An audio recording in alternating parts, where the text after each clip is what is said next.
back in early September of 2018, the American people caught the first glimpse of what would be the most hateful, chaotic, and painful Supreme Court nomination in the history of our country.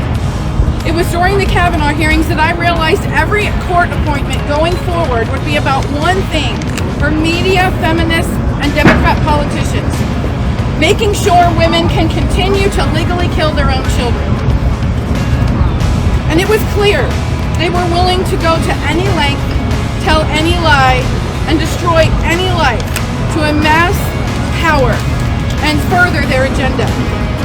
What we have witnessed in the last few days in the confirmation hearings of Judge Amy Coney Barrett is absolutely despicable and an absurd waste of time and our tax dollars. That is our hard-earned money. I expect to see radical feminists display their nasty behavior, but to see sitting members of the United States Congress behave in such a despicable manner is intolerable. The entire process has been turned into a rite of passage model for hazing, orchestrated by members of Congress with an overinflated image of their own self-importance.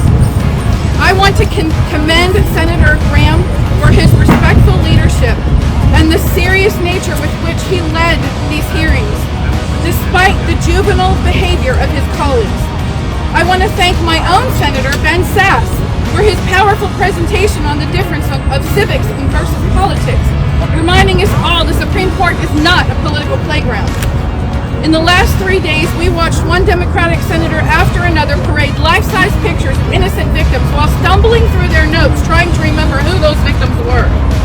We watched as a woman immensely more qualified than any of her interrogators had to sit and endure hours of relentless speeches, brutal diatribes, and absurd questions, none of which had anything to do with Judge Barrett, other than the fact that her presence gave them a platform to bloviate.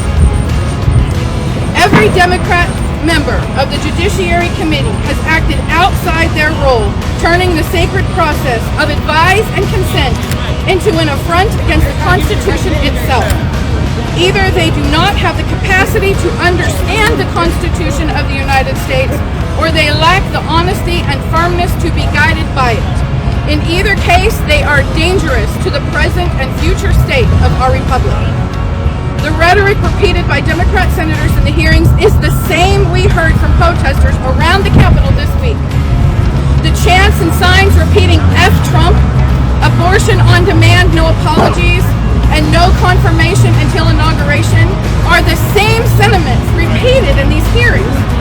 It is the same mantra shouted by rioters as they deface buildings, burn cities, and assault their fellow citizens. It is the same mantra relentlessly repeated in the media. This entire societal disruption we've been witnessing throughout this year is a coordinated, orchestrated effort to undo our republic, shredding the very document members of the Supreme Court are sworn to uphold. That is what these Supreme Court battles are about. We didn't make the Supreme Court about abortion. Democrats did.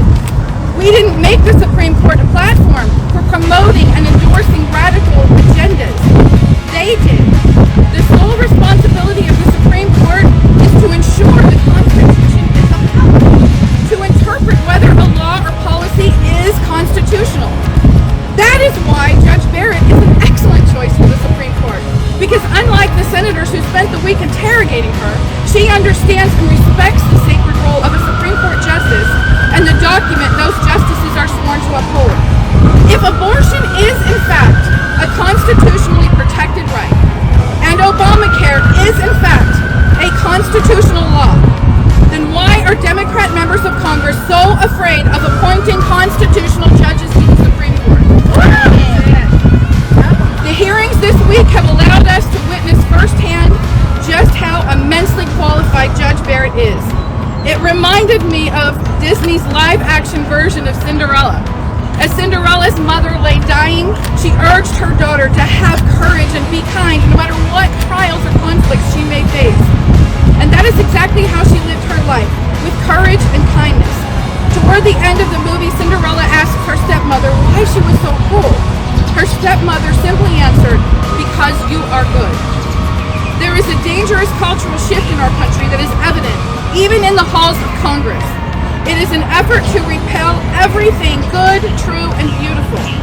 This week we witnessed a remarkable mother stand boldly for truth, display courage, and exhibit incredible grace. Judge Amy Coney Barrett is a woman of impeccable character, immensely qualified to sit on the highest court in the land. I am convinced our divine, inherent rights, protected in the Constitution of the United States, are safe and secure with justices like Amy Coney Barrett serving on the Supreme Court. And Moms for America would like to call out moms across this country and remind you, if you think your voice doesn't matter, please let me assure you it does. If you do not like the way that this hearing process has been handled, if you don't like the way that Democrat senators are turning this into a horrible display attacking good and decent people, call them, email them, and say enough. Moms for America wants to see this process respected, and we want senators to represent us in a decent manner and to uphold the Constitution of the United States.